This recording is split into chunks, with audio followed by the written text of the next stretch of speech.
Get in, nerds. We are playing World War II Armored Recon. Chapter 4, Blade Force. Mud, a whole road worth of it, stretches before you and fountains out the back as the treads of the Ulysses do their best. For the past 2 days, you've been on the road, waiting for gas and wondering if the rain will stop. At last, though, your maps say you're nearing the journey's end. Up ahead is an assembly point, a crossroads, where the unit you'll be attaching to for the next stage of this campaign is gathering. But you aren't quite there yet. There's little to do but watch the rain-slicked road slip by. Just keep going. Better than being shot at. We're a long way from any port or airfield. Wonder if anyone's there already.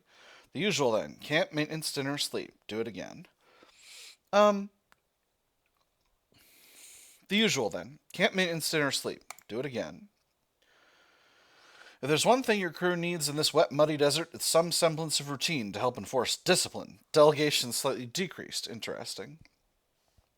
On the hull of the Ulysses, Sergeant Baume and his French riflemen seem unperturbed by either the light rain or the prospect of a long day.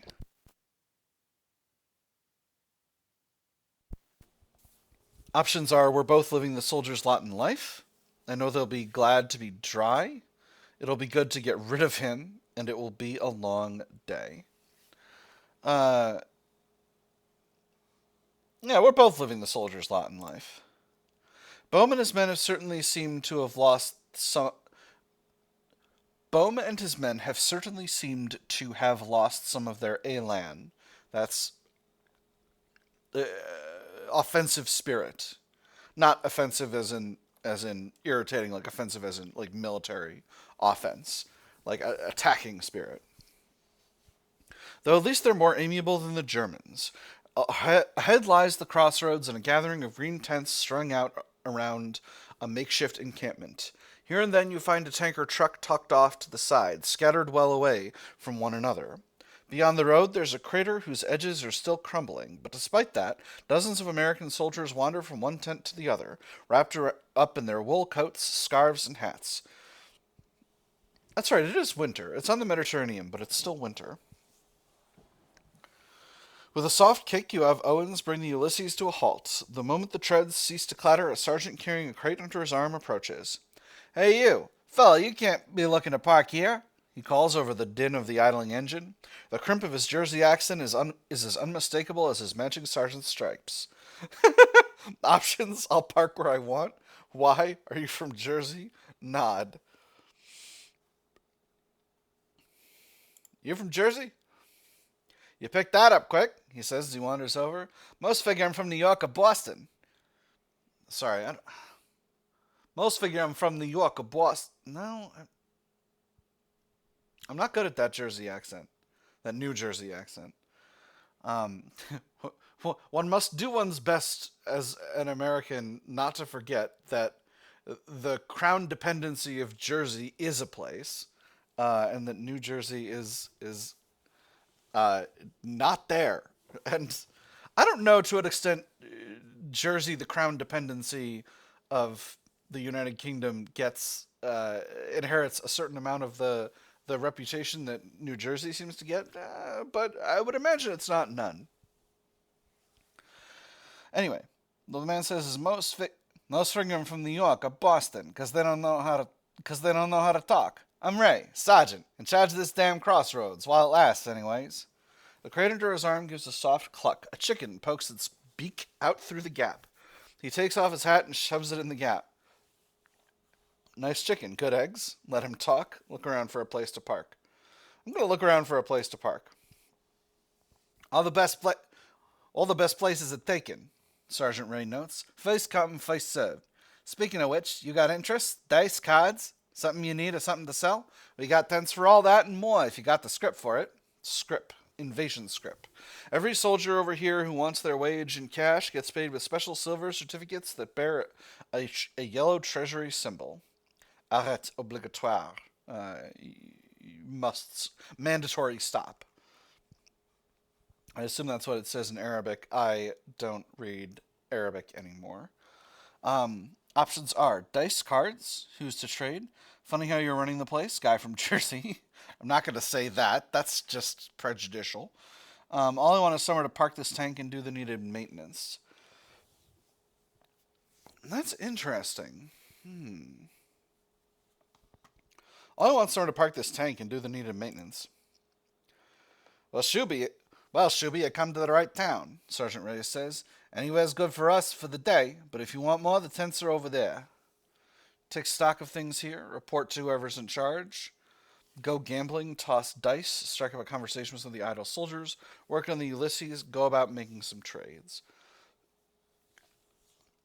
I'm going to report to whoever's in charge. They need to know there's a new Stuart. That's the first thing, and I'm a career man. As you prepare to set out, you catch sight of your mechanic. Nelson ambles over. Hey, Sarge, he says, me and the crew are wondering if we could wander the tents too. You never know what you'll find. Consider the crew's condition. Of course, we're all in this together. They better stay with the Ulysses. Maintenance is important. I'm going to consider the crew's condition. The crew is still sharp despite the journey. Certainly none of them need a bandage or anything right now. Oh, that's interesting. I thought one of them caught a wound. Maybe I misunderstood. I think I think maybe the narrative just said he grunted. Let me see.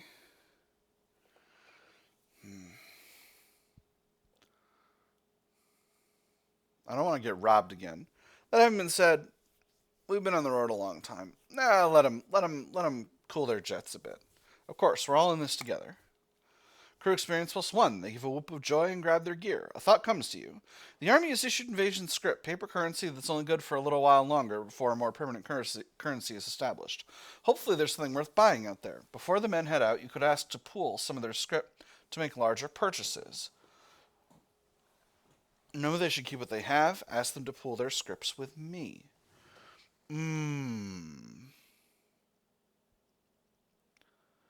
This seems like schmuck bait. No, they should be able to get, like, yes, I could maybe be able to find something better, but I'm not gonna ask these guys to frickin' to give me their cash. What kind of a, I'm not even a proper officer. They'd be furious. No, they should keep what they have.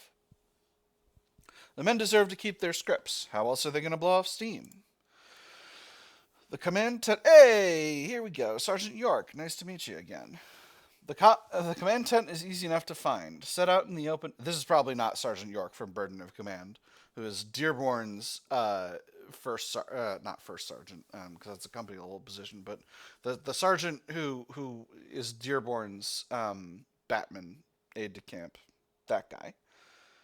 I don't know if aide de camp is the right word, but he's the guy who commands 3rd platoon of Cotton Baller's Nickel Company if Dearborn gets taken out of action. Anyway, the command tent is easy enough to find. Set out in the open, a stream of enlisted men flow to and from the opening with a purpose. Inside is no different, though more cramped.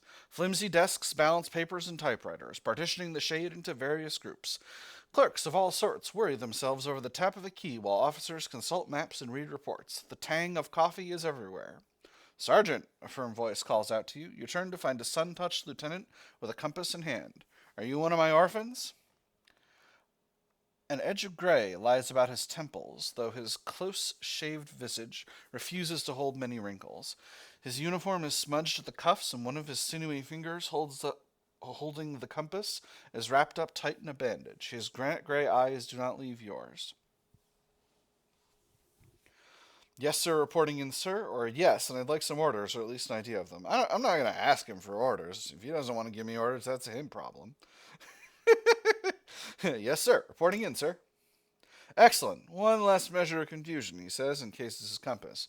Now, we really don't have time for proper introductions, so let me be blunt. I'm willing to overlook a great deal so long as it doesn't interfere with the fight. Now, I'd prefer we do this near your tank so that I could take a look at her, but let's leave that for later. Right now, name and unit. You recite your vitals for him as the Army is drilled into you. He listens as you give the outline. I'm Lieutenant Driscoll, regular Army, he says after you finish. Regular Army. Oh, what a great way of expressing what this man is about, because so much of the Army, at the end of 1941, when America gets attacked, the Army that gets formed is so much of it is National Guard and reservists, and just the idea of this man is calling himself out I'm from the regular Army. That's fun. I'm Lieutenant Driscoll, regular Army, he says after you finish. And as of right now, I'm your commanding officer. I'm sure we'll work well together. Options are all right then, he's the boss. Sounds reasonable enough. We got off on the wrong foot, but that doesn't matter. He doesn't like me, and the feeling's mutual. He doesn't like me, I'll have to turn him around. I don't think he doesn't like me. He said you'd overlook a lot.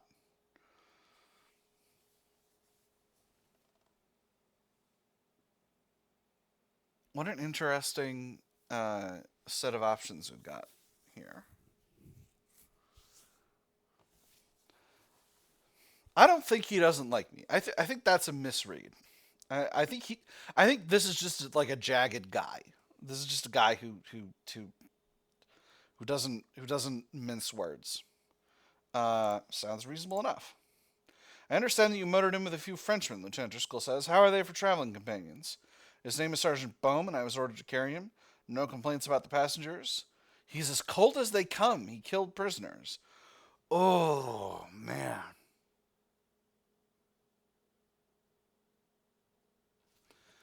Honestly, I ain't a rat. Them's the breaks. His name's Sergeant Baume. I was ordered to carry him. Ordered. Lieutenant Driscoll asks, well, maybe that fits into this next part. In the morning, Blade Force, that's us, is going to head out and sweep through the nearby valley, destroying all opposition in our path. Quick Draw Platoon, that's specifically us, under my leadership, will be part of that, and you'll be part of it. We'll be part of that, and you'll be part of it. He extracts a folded map from a pocket and shows you the line of advance. The valley is a long one. It's quite an operation. Who dreamed this up? Oh, boy. Let him keep talking about us and Blade Force. Just going to let him keep talking. Verbosity decreased. We'll have surprise and firepower, Lieutenant Driscoll says. We've got tanks, new half... Oh, I think I might know what battle this is. Well, it'll... No. That's not until March. Sorry, no spoilers. We'll have surprise and firepower, Lieutenant Driscoll says. We've got tanks, new half-tracks with 75s. 75s? Oh, that'll be... on half-tracks. That's interesting. Anyway, new half-tracks with 75s and a lot of ammo to burn through. And while we may be fighting the Italians and the Germans, we're not holding territory. We're destroying the enemy where we find them and then moving on. A lightning raid, which is why we're short on infantry. That includes the Frenchman Sergeant Baume. We're leaving at dawn. Be ready to leave then. Understood? Yes, sir. Be happy to be part of Quick Draw Platoon. Nod. We're Blade Force and we're here to hunt the enemy down or ask him for a favor. I'm just going to take the first one. I don't need a favor. Yes, sir. Happy to be part of the Quick Draw Platoon. Good, Lieutenant Driscoll says. I expected nothing less. See you at dawn tomorrow. And with that, you're left to your own devices. Take stock of things here. Go gambling, toss dice, strike up a conversation with some of the idle soldiers, work in the Ulysses alone, go about making some trades. What have I... Show stats. What have I got? I'll review my tank. Yeah, we got some damage. We need a little fuel. We got some radio parts available, but I don't want to spend those. I don't know if there's going to be a lot worth trading. So I'm going to work on the Ulysses. You get to work, and while there's plenty of dust, sand, and grime, your sweat is in short supply. Tank reliability restored. Wonderful. So let's show stats again. Review my tank. Ulysses has seen better days. All right, so we're not fully back to full. The sun has begun to beat down on the crossroads, sending most men under shade. Go gambling, toss some dice. Let's take stock of things here. You've only worked in the Ulysses up until now. The noon sun hangs overhead. Okay. Let's see about making some trades. We'll see what's available. By far, the largest of the tents holds countless crates, barrels, and sacks piled nearly up to the roof. Amongst these wander sergeants and corporals, retrieving or adding to the stockpile. Most of the gear is American, but there's also sections with the British blue three-leaf clover and French tricolor. British blue three-leaf clover. That's not a description of a symbol that I recognize. I'm sure if I saw it, it would at least be familiar to me, but that's interesting. I'll need to look that up after. British blue three-leaf clover. Sergeant Ray is there at the center of things with a notebook in hand. Glad you decided to stop by. He says as he wafts his notepad over the accumulated goods. We got a bit of everything in stock. We got a bit of. No, I'm not doing the accent anymore. I'm beefing it and doing a Brooklyner instead. I've been doing a lot of a Brooklyn accent, for a very particular Brooklyn accent for a very particular character, for a separate thing, and it's getting mixed into my Jersey. We've got a bit of everything in stock, and maybe something you never thought you might need. A chalkboard has his beside him has services, products, and numbers aplenty. What have you got? What if I'm looking for raw intel? This can't be legal. Let's talk turkey. Make out a list. Let me know what suits your goose. Consider what's available. Count my scripts. Inquire about some radio parts and have those installed by experts. Ask about something better than K rations. Ask about medical stuff. Sell some spare. No. Ask about something for the Ulysses. That's enough now. Count my scripts. A quick count reveals you have only empty pockets and lonely spare change. That's not a zilch bupkis. Did I spend my script somewhere? Well, all right then. That's enough for now. Well, that was a bust, and not the good guy neither. And not the good guy neither, Ray says. You head for the tent flap, but you'll be back. I know it. All right, the sun begins to set and the encampment disperses to their tents or tanks. The sun is a candle burning low in the west, a cold night, a bitter night. The last of the refueling teams move among a landscape of tanks, rolling half-empty 55-gallon drums along as they go. I shouldn't have let the boys go. I didn't realize there was going to be attack immediately. A parade of empty jerry cans follow. Every one of the men has a siphoning hose draped around his neck. The Ulysses, apparently the last to arrive, gets the dregs. Tank refueled. Then you hear it, the labored whine of engines turning over. Blade Force is about to roll out. You see Lieutenant Driscoll talking to Sergeant Baume beside the platoon's command tank. The two have a lively, if quiet, conversation. A paper is passed back and forth, then Driscoll points your way. Sergeant Baume and his half-dozen soldiers hurry over and begin to clamber aboard the Ulysses. We're accompanying you, Sergeant Baume says. Your lieutenant insists. That's not what it looked like to me. We kept your seats just the same. Hold him up, motion for him to get in the back. We kept your seats just the same. A small comfort, but most welcome, Sergeant Baume replies as he clambers aboard. His men follow suit. Soon enough, the 6 of them are safely ensconced on the back deck. One of them pats the steel shell affably and says, Armure pour la Tunisie. The others promptly agree. Onward to Tunisia, presumably. I don't actually know what armure means, but I think it means go. Next stop, Tunisia. Up ahead, Driscoll gives a big, impossible-to-miss wave to the other tank commanders. The engines are cranked to life. The men settle into their positions inside the hull. Then Driscoll's tank lurches forward. The platoon follows. Use the intercom to order the Ulysses forward. Thump Owens to tell him to get going. Verbosity slightly decreased. You execute the proper informative kick to Owens' back. Owens shifts into first gear, and with that, you're off. The drab day swiftly transforms into a beige one as every tank, half-track, and truck in the column stirs up sand along the road, and every bit of it wants to linger near the Ulysses. Goggles become necessary, and even they only help so much. An hour of dusty travel later, a cannon cracks out in the distance. A chatter of machine guns follows. Despite this, the column rolls on.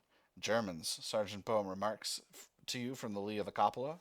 How do you know? You know better than me. Return my attention to the road. How do you know? The Italians are further on, Baume replies. One of his ears lies uncovered despite the drifting dust, listening to the distant din of battle, and the sound of German machine gun is familiar to me.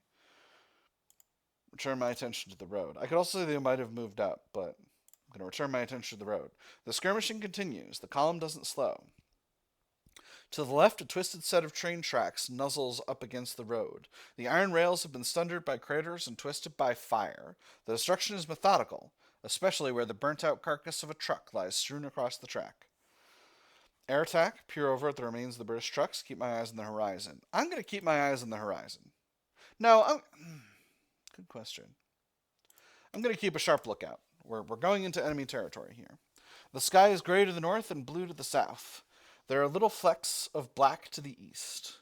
Gray to the north, blue to the south, little flecks of black from the east.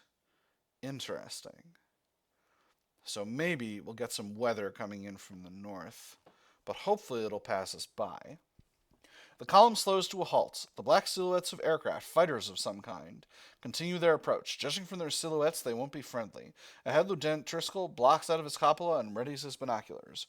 Order my tank off into a cactus patch. Get the cupola machine gun ready to fire at the plane. Order the crew to exit the tank until the air raid's passed. Wait for Driscoll to give an order. I'll get the cupola machine gun ready. You strip the canvas off the dust-covered machine gun and flip open the cover. As you feed in a fresh belt, Sergeant Baume slides out the back of your tank and leads his men to take cover in a ditch. The sleek planes, undoubtedly Messerschmitt's 109s, descend toward the head of the column. Fire now, even though the machine gun lacks the range. Wait. I'm going to wait. Mixed cannon and machine gun boom and crack out. A truck is obliterated atop the road. Just as you open fire, sending a gout of lead and tracer fire into the air, the plane peels off, never having gotten into effective range of your machine gun. Good piloting. The advance continues. More air attacks develop as all manner of German planes swoop in over a dozen times. It's stop and go for miles as the head of the column advances like an accordion. Then there comes a crackle over the radio. Someone is talking. It's Driscoll, Sarge, Nelson says over the intercom. He's got something on his mind. So do I, but it's probably not the same thing, Owens offers. Sorry, Sarge, just a joke. Platoon maneuver, left on me, Driscoll calls out over the radio. The 4 tanks rumble off the road one by one, headed toward a bit of green in the distance. In fact, there are scrawny desert trees growing in a rectangular pattern around a series of low, white buildings. Okay, interesting. Get my binoculars out and have a closer look. Keep an eye out for enemy movement. Glance up at the sky. Those ME-109s were no joke. Take a look behind us just in case. I'm going to get out my binoculars and have a closer look. You encase your binoculars and peer over at the building. It's large and rectangular, sighted well, with plenty of visibility. Furthermore, the walls are painted a bright white and adorned with parapets from a bygone age. If you peer close enough, you may see the musket loopholes, Sergeant Baume remarks. You lower the binoculars and find that he's standing beside the cupola. The enemy is there. That's quite a farmhouse. Why are we here? Quietly watch the distant farmhouse. Think the enemy's there? Italians, most likely, Baume says. Probably infantry. No real threat. How do you know there's Italians there? That's what your intelligence says, and it makes sense, Baume notes. The Italians are good defensive fighters, and there are no trucks. The Germans would have taken any of those as their own. Makes sense the Germans would take the trucks. Garrisons don't need them. But the garrison's useless without trucks. That's quite a farmhouse. Why are we here? But the garrison's useless without trucks. True, Baume replies. I only say what I think will be. Fair enough, man. It's quite a farmhouse. Observation very slightly increased. It's more than that. It was established as a fortress against bandit raiders, Sergeant Baume says. Old but sturdy. Why are we here? To make certain the intelligence is correct, Baume says. Your intuition must have told you this.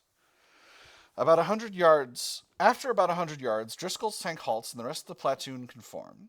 Flags sprout from the back of his command vehicle and the radio crackles with his voice. Magpie, Magenta, Mango, commence deliberate fire on that structure. Ulysses, use your discretion. Nearby, Sergeant Baume chuckles to himself and prepares to light a cigarette. Interesting. Our options are order the Ulysses to open fire with the others, maneuver to get a better look at the farmhouse, and observe. I think he might know I'm a little bit of a loose cannon. I'm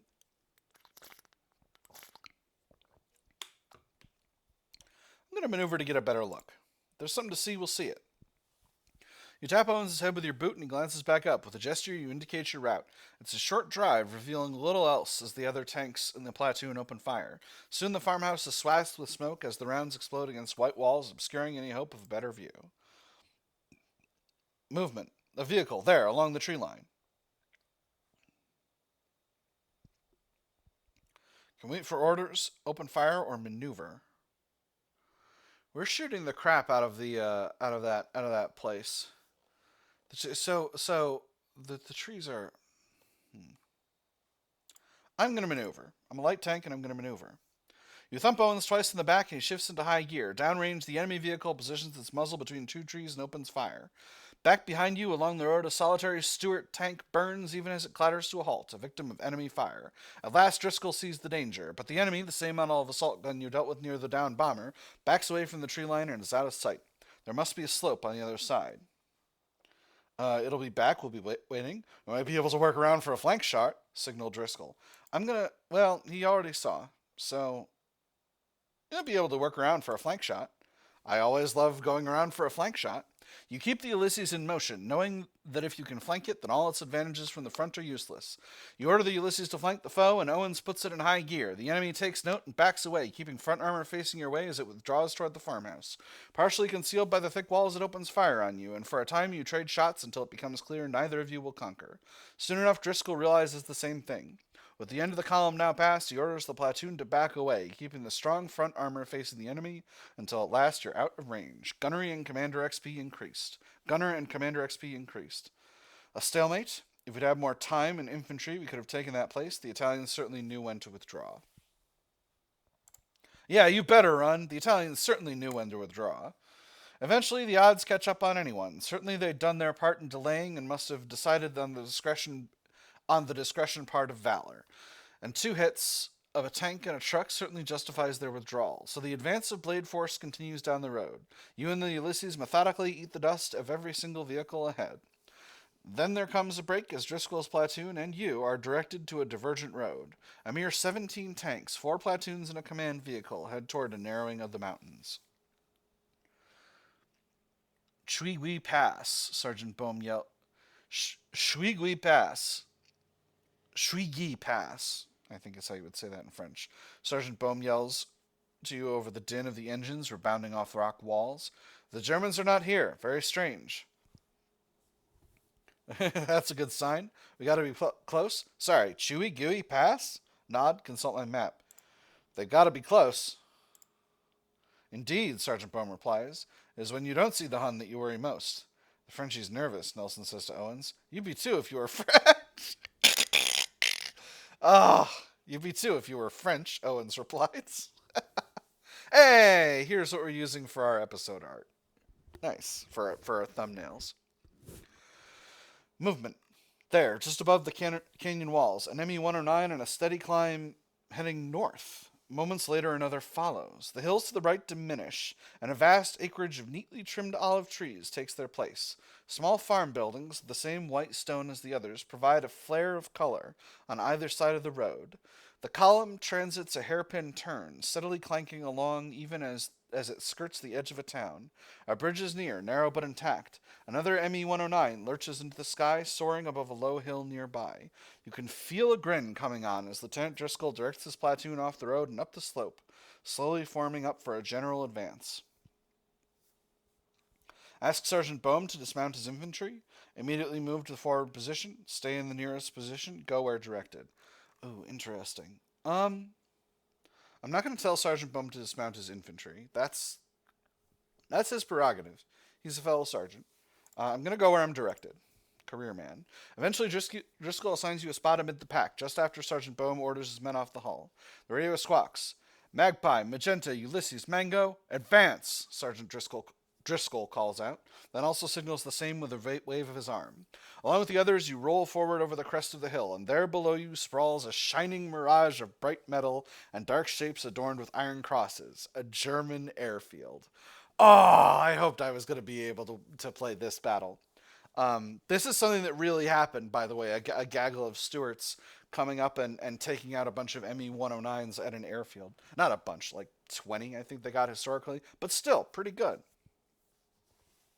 Open fire, observe the field for a moment, accelerate down the slope. I'll observe the field for a moment. Observation very slightly increased. The airfield is abuzz with activity, but most of it seems centered on the plains near the runway as small groups of men work on the undercarriage.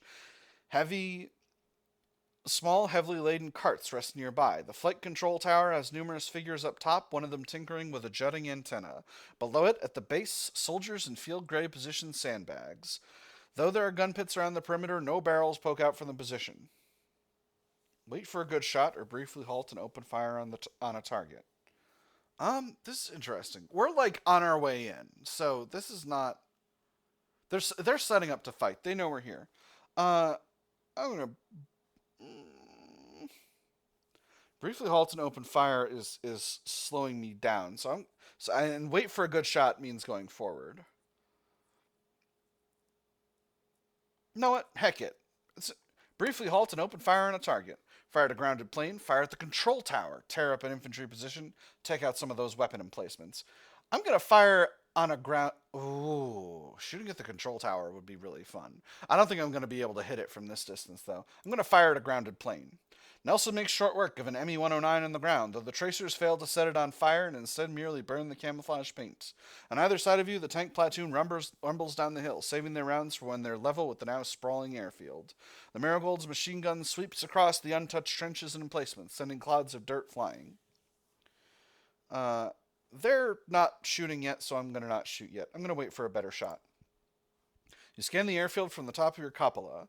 The tanks rumble across the unmanned perimeter. Shots ring out, mere rifle rounds. Nearby, the Magenta's cannon cracks out and sends an explosive round into a possible gun emplacement with thunder and fury.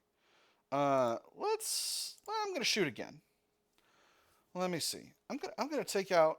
I'm gonna shoot at the fire control tower. Let's see if I can hit it.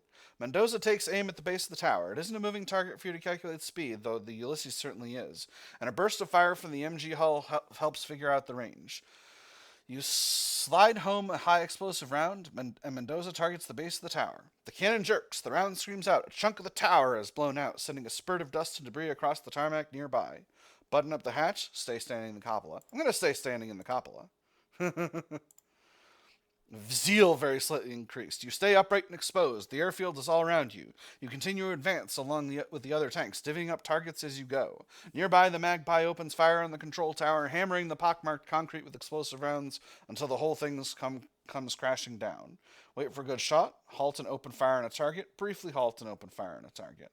I'm going to briefly halt and open fire. I'm going to hit another grounded plane. Heck it. I'm going to take out one of those weapon positions. Mendoza gains XP. Mendoza fires a single round at the second emplacement. The explosion shatters the ground. Sand fills up the air, but there's no cannon revealed afterward, just twisted and torn steel brackets. An alarm begins to whine as a German soldier cranks it hard in its mount, at least until Nelson shoots up the device. Driscoll's tank platoon blazes with machine gun fire, pausing only to aim and fire the cannon. Marigold catches a squad of soldiers lurking in the trenches. Magenta picks apart a gun emplacement. I'm going to halt and open fire. It's time to get serious. Fire at a grounded plane. Fire in the infantry positions. Take out yet another weapon emplacements. They can't all be empty. Take out a ready fighter plane near the tarmac. Oh, I'm doing that. Commander Mendoza and Nelson gain XP. There are 4 airplanes parked neatly in clear view of both the remains of the control tower and within a short walk in the hangar. Each also has its cockpit open, ready for a pilot to taxi on down the runway. You give the order, and a single round of cannon fire tears one of them apart. Gasoline leaks down, and so a burst of tracer fire sets it alight. A second plane gets similar treatment from your stationary tank. A group of enemy soldiers rush into a nearby hangar like little gray birds taking refuge from a storm. Marigold savages yet another aircraft, and bleak black smoke faintly covers the railway. Wait for a good shot, take a shot, and move forward and fire. Move forward and fire! I'm going to... Let me see. I can keep firing on ready fighters. I'm gonna take out another one of those weapon emplacements. Mendoza gains XP. Adaptation, delegation, very slightly decreased. Mendoza gains XP. While on the move, you direct fire. Mendoza fires and destroys an empty sandbag position. I'm gonna stay in the cupola. Zeal slightly increased. You stay upright and exposed. The airfield, the field is their chaos and your mayhem. A plane accelerates down the runway. Magenta's turret traverses and sprays machine gun fire its way. A round clips a tire, and the fighter slews off the tarmac. Landing gear crumples, and a wing follows. Magenta doesn't stop firing. Its tracer is burning bright against the camouflage frame until fire engulfs the enemy craft. I'm going to halt and open fire. We'll fire at grounded planes. Mendoza slams around straight into a German transport plane, possibly a Junkers 52, a Ju-52. That's a Junkers 52. And the frame collapses in on itself. The Ulysses could sit here and turn this place into a junkyard with only a few more rounds. Through the open door rolls a big-wheeled artillery cart with a pop-gun 20mm cannon fitted forward. A crew of Germans dressed in gray overalls maneuver the barrel your way. Maneuver clear. Fire on the improvised gun cart. Try and overrun them.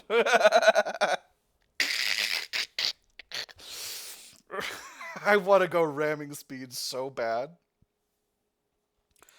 Uh, we'll trade shots. I got a bigger gun than they do. I'm a 37 millimeter. They're a 20 millimeter. Fire on the improvised gun cart. Mendoza shifts the cannon over and takes aim at the enemy's improvised cart. The enemy's cannon snaps out a trio of 20 millimeter shells that hammers the turret. Turret armor damaged. A rivet ricochets around the turret. Mendoza lets out a grunt and steps back from his position, his arm bloodied. Mendoza is wounded. Moments later, Magenta opens fire on the enemy with a soft crack of a rifle. The cart explodes, and pieces of the cannon rain down upon the scattered Germans. The rest of the Germans flee into the desert, harried by machine gun fire all the way. One by one, Magenta, Magpie, Mango, and Driscoll's own tank, Mojo, falls silent. The airfield is temporarily in American hands, or close to it.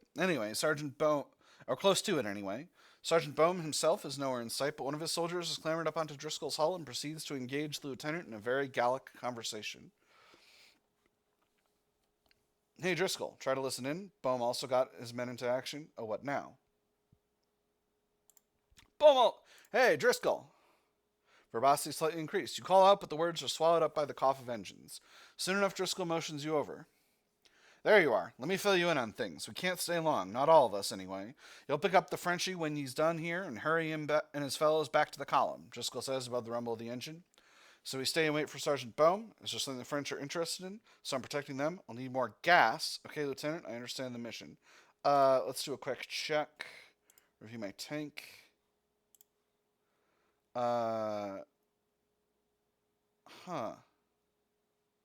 Something has happened here.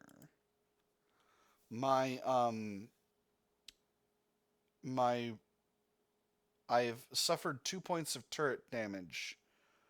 I've suffered turret damage, and turret damage has toggled off, it appears. So my turret's damage has been knocked back into place by the shot. Review the men. Review my gunner. Okay, alright. Mendoza is wounded now. Alright, so that's properly procced. Alright, nice. Review my driver. Owens is okay. Review my mechanic. Nelson is okay. Alright, return to the game. I'm half short of fuel. That's the thing that I was looking for. Something here the French are interested in? So my options are, so we stay and wait for Sergeant Baume. Is there something here that the French are interested in? So I'm protecting them. I'll need some more gas. Okay, Lieutenant, I understand the mission.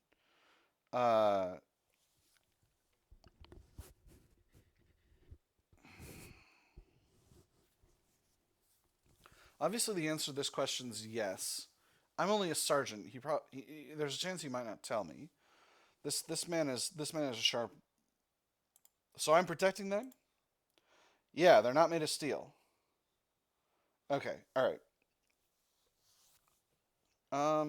Do I need some more gas? I got half. It's enough.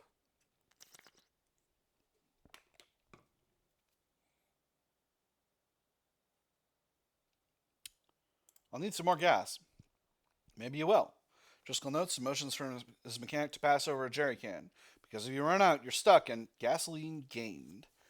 An arc of electricity erupts from the control tower, a searing flash of blue, white, and a hard crack afterward. Maybe just seeing it out of the corner of your eyes leaves spots. Just seeing it out the corner of your eye leaves spots dancing afterward. Driscoll blinks hard and then motions to the west and the hill the platoon rolled down just minutes ago. Must have blown the generator, he says. Okay, you've got your orders. Protect Baume until he's ready to leave. Driscoll signals the other tanks in the platoon, some more than once, and they clatter back toward the hill. The relative silence afterward is almost deafening. All right. Let's try. So we can go find Sergeant Baume. We can search for more gas. We can search for something to supplement the K rations, or we can try to find an intact German medical kit. Mendoza took a hit, and this time it took, so I'm going to try to find an intact German medical kit. A quick canvass of the area finds a little nook where rolls of bandages lie torn up amid the shattered remnants of disinfectant bottles. Like everything else in the base, this place took a beating, but it clearly wasn't all American firepower that went to work here. There are several yellow and red packages of Pervitin in a nearby garbage can, and a number of spent ampules are scattered about. Still, there's more than enough to refill your first aid pouch. Still, there's more than enough to refill your first aid pouch. Medical kit replenished. Let's show stats. Review the tank. Are we full on gas? Mostly full. Let's go find Sergeant Baume before this gets weird. A thought stirs. It's been long enough. Time to find Sergeant Baume. Given where you haven't seen him, you gather your crew and motor over to the far end. The Frenchmen are tearing apart a hangar at the edge of the field. Whole sections of metal siding have come down, and whole sections of concrete have been torn up. A pair of German planes inside have gone largely untouched, with only one showing the innards of its engines. Even then, the pieces have been carefully laid out and show no signs of bullet marks. This is exactly what I'd do with my free time. I don't get it. I don't get it. You know when I lose my car keys? It's a lot like this, Owens says of the intercom. You owned a car? Nelson asks. Of course I did, Owens replies. Once. Mendoza looks your way and cocks an eyebrow. He doesn't activate the intercom. Owens is a good driver for someone who doesn't drive. I think he might be a car thief, is the implication there. You locate Baume in the far corner. Two of his men are slamming sledgehammers into a spike wedged into a crack of concrete. There's plenty of dust and plenty of other holes around. They've certainly kept busy. The French sergeant doesn't even seem to notice your arrival, crouched as he is beside the portion of the slab nearest a recently made hole in the wall. What are you doing? We're running out of time. Forget this. Go wait by the Ulysses. What are you doing? Working. Sergeant Baume replies. He doesn't say anything else, though, or stand up, or even turn around. We're renovating this hangar? Ventilating this hangar? We're running out of time? Forget. Go wait by the Ulysses.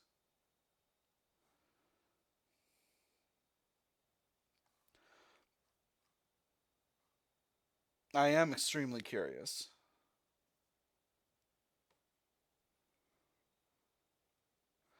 Working is an answer.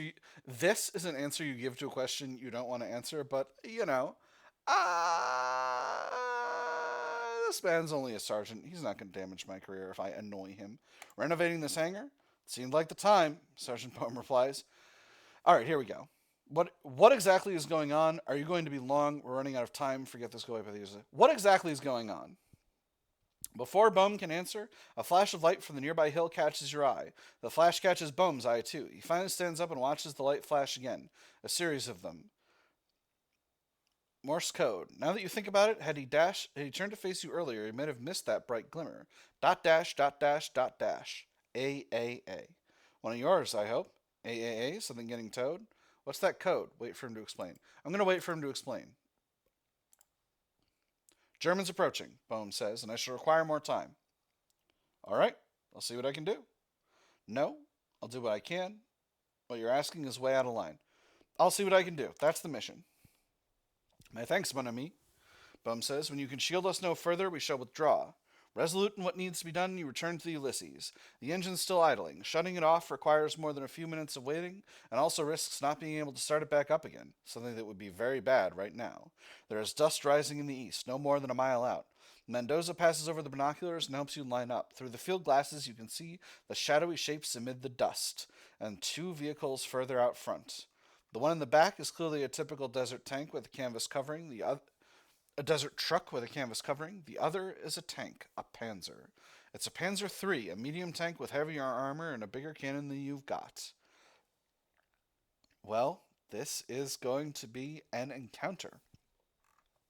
That having been said, that is all the time we've got for this episode, my nerds, so we'll have to square off with this beast next time. For now, I have had fun. I hope you all have had fun, and I will see you on the other side.